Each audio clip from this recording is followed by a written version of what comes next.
The key of C sharp minor, one of my favorite chords and one of my favorite keys to play in. And in this video, I'm going to show you just a few different ways to play the C sharp minor chord, a few cool little things you can do. And I'm also going to have you play two really cool progressions in the key of C sharp minor. At the end of the video, I'm going to share with you why I love this chord and this key so much. So before we jump into the lesson, let's just cover the basic C sharp minor chord, which is a bar chord if you're in standard tuning like I am here. Now, if you already know how to play a C sharp minor, just go to this part right here. That's where the lesson starts. Just go to that time. But this is going to be real quick. So I'm just going to play the chord and then I'll call out the frets here, okay? Man, it sounds cool. So we're on the A string. We're just playing the A through the E string here. I'll call out the frets as we pick down. So starting on the A string, 4, 6, 6, 5, 4.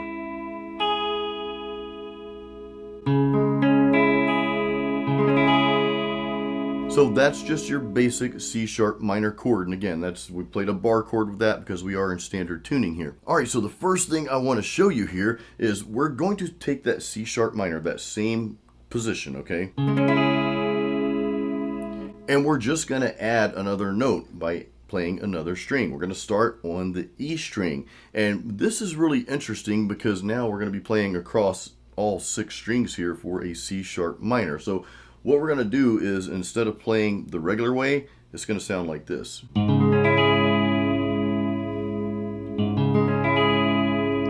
So you heard that really deep bass string there. Kind of sounded like it's almost like a bass guitar playing along with it.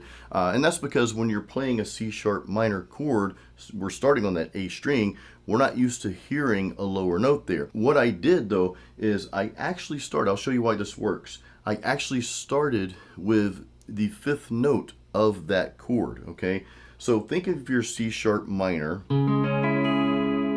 Think of that as a power chord. If you're playing a power chord, you would only be playing these first 2 notes here, right? The A and D string, frets 4 and 6.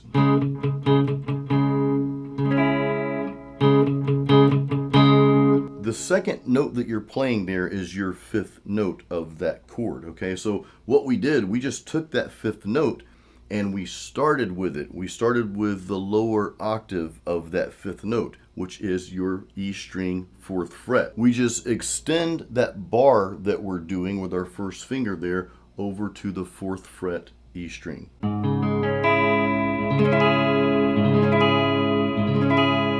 Now, that's not actually something that I use all the time. Actually, I probably never use it, but I wanted to show you this anyway because sometimes when you hear something or see something that you may have not thought of before, you play that and then it opens up another pathway in your mind and of course in your fingers as well, and it kind of takes you on a different journey. So that's why I wanted to show you that in case you haven't thought of that, adding that 5th note in there, right? The lower octave of the 5th note of that chord.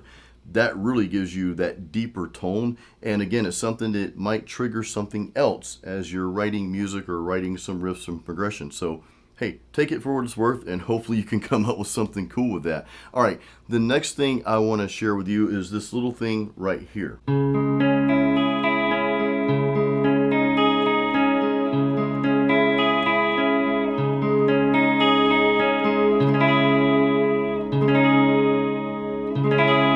Okay, so kind of basic, actually pretty basic there.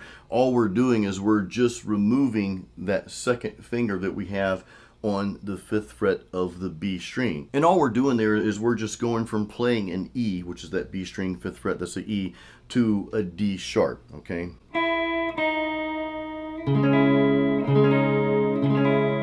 And that's just a cool way, a very simple way that you can just kind of spice up that chord a little bit. If you just don't want to play a regular C sharp minor, but you want to add something else to it, it's almost like you're playing a little riff there as you're playing that. So let's go through that one more time.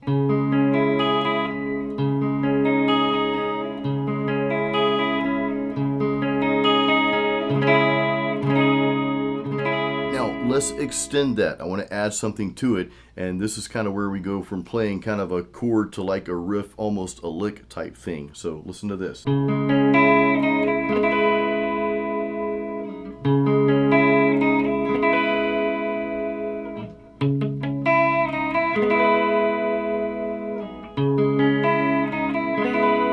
So that really had this kind of dark, but sort of meets this 80s undertone. And it's that little bitty lick here.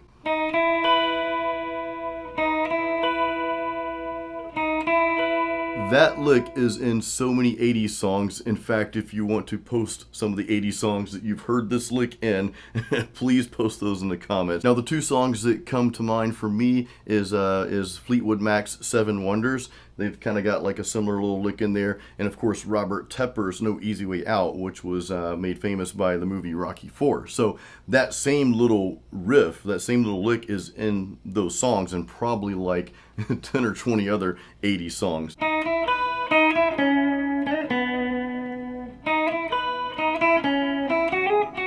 Let me go back to the chord and how we integrate that little lick in with the chord, because this is something that's really cool that you can do with just playing chords in general. When you integrate like a lick in that, you know, it just sounds so much cooler because it almost sounds like you're playing two guitars. So let's go over that again. I'll go through it slow.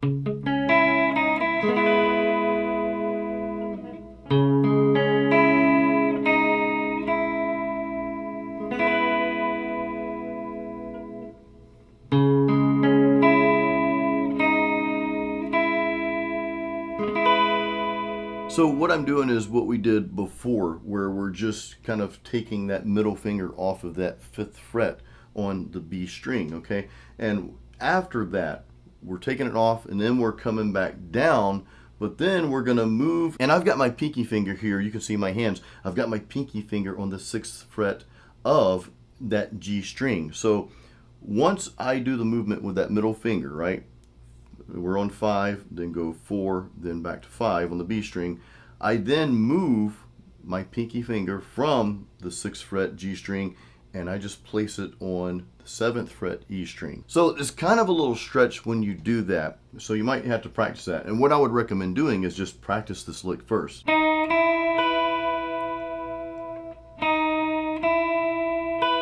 So that way you kind of get that ingrained in your mind, kind of get that connection between your head and your fingers, your brain and your fingers, to do that movement. That's the sound that we're going for ultimately.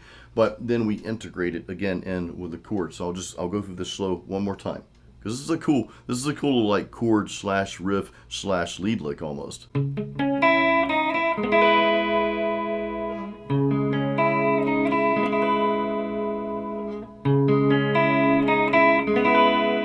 And if you kind of have to stop midway if you want to do this part first, and just let it kind of ring, and then place your pinky finger from that G to the E string. And that last part doesn't really matter what you're playing. I mean, I'm making this up. So if you just played that last note, you could do that. You know, one of the goals, and you guys know this already that have been watching my channel for a while, my greatest goal for you is maybe not learn exactly what I'm playing. If you're not quite playing exactly every note like I'm playing it, that's fine, but just to give you ideas and take the concept of what I'm teaching you here, and then expanding on that, kind of add your own flavor to it, because you might have some other ideas floating around up there that you're like, you know, Jason played it this way, but what if I try this instead? And that might work better for you. It might sound cooler. And really, this is kind of to boost your riff writing skills here as well. Now, there's one final method I want to show you in how to play your C sharp minor. And this is actually probably the easiest, but it's got this really dark sound to it, and it's just cool.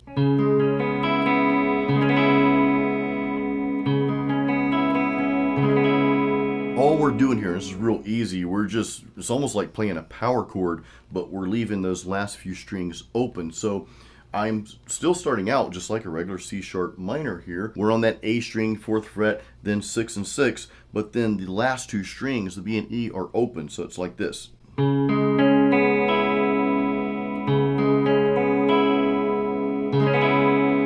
Now Now the reason I showed you that way of playing C sharp minor, because now we're about to get into the progressions and we're going to use that chord right there. And here's the first progression I want to share with you.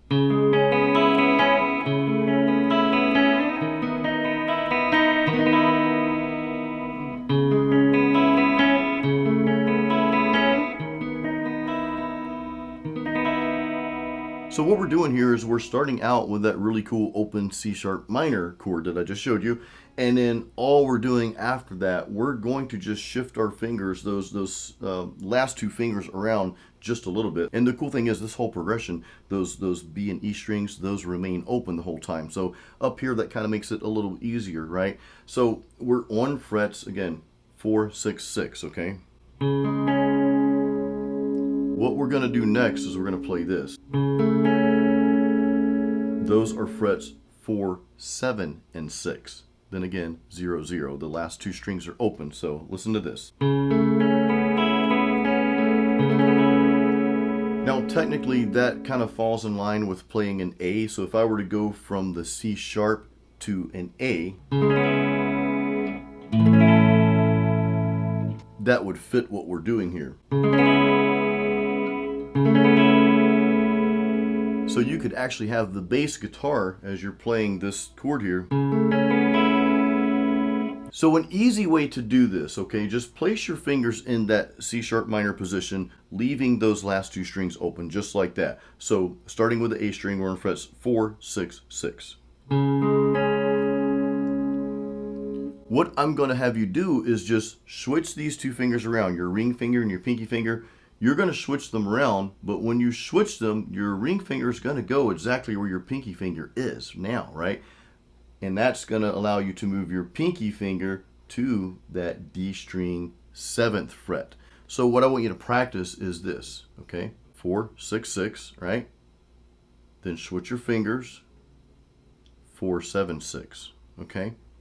So just do this.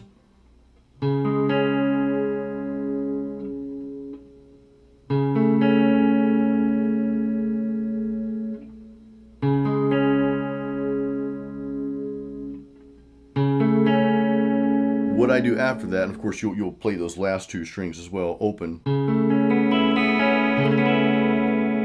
It's just a beautiful sound, man. It's just a beautiful chord there. So all I do after that is I take this configuration here. I don't change a thing. I move everything up a whole step.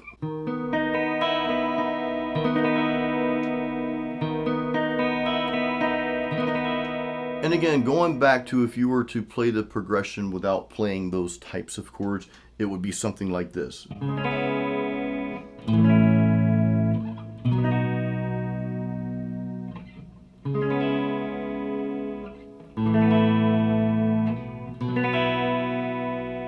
It's an A and a B. So you saw me play the bar chords. You also saw me play those same chords with those open, those last two strings open. I didn't plan on showing you this part, but we'll just make this part of the progression as well. So if you want to play it this way, you could. I'm just playing that A, starting on the A string, 0, 2, 2, then 0, 0. 0 means open, so. That'd be the same as you play in your A. Or. Then I play the B, which is the same concept, but I'm on 2, 4, 4, 0, 0. So again, this pattern, C sharp minor, A, B.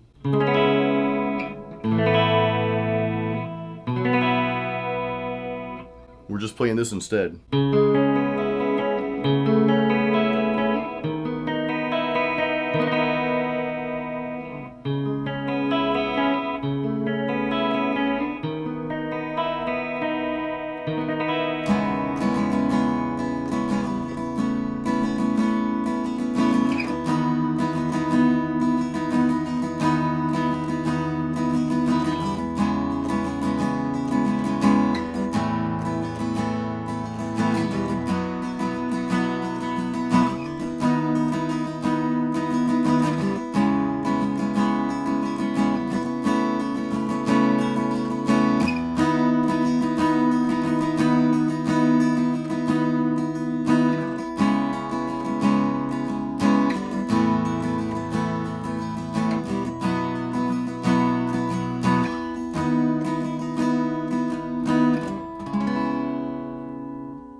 So that's probably the key reason, no pun intended, key of C sharp minor. That's probably the key reason why I love the key of C sharp minor and playing that chord so much, is because I enjoy playing it on acoustic, probably more than anything. And along with those open strings, playing those open chords like we just did, you just get some beautiful sounds in that key. There's just, I don't know, something magical about that key for me. Now, the biggest reason though, and the reason why I picked up my acoustic to share this with you, is because some of you know I play acoustic gigs. Aside from doing my metal stuff here for you guys, I also play acoustic gigs on the weekends, or probably once or twice a month. Actually, my wife, she's up there with me singing on some of the songs. And we do a lot of 80s covers and some 70s covers. Every now and then I'll throw in the 90s or whatever. But a lot of the songs that I'm doing on stage at these gigs are songs that are really out of my vocal range. So I had to transpose them into another key. And I found that the key of C sharp minor is just a really great key for me to be in for a lot of these songs that I do. I'd say C sharp minor and also F sharp minor. Both those keys, those kind of go together. But those are two keys that I find myself kind of gravitating towards when I'm transposing songs to fit my vocal range, because I'm kind of limited compared to some of those dudes and girls from the 80s. So guys, I hope you enjoyed this lesson today. I hope you enjoyed this style. It's kind of a break from the typical metal that we normally do. But hey, you know, it's good to learn different styles and different things, because all that does is just kind of open up those new pathways in your brain, just to come up with different stuff and try different things within your own music as you're writing riffs and that sort of thing. So I hope you guys enjoyed it. Don't forget, if you don't have my free practice guide, Metal Riffs and Licks, grab that. There's a link in the description of this video. If you have that already, your next obvious step would be to get into my Metal Riff Master course. There's a link for that as well. So leave me any questions in the comments that you have, and hey, maybe tell me what your favorite key is when it comes to playing clean tones or acoustic, if you guys play acoustic. And hey, let me know in the comments. I'd love to hear that. Guys, thank you once again for all the support you give my channel. Until next time, keep it metal, and well, I guess sometimes we keep it clean, like today. I did shave today, so yeah, we're keeping it clean.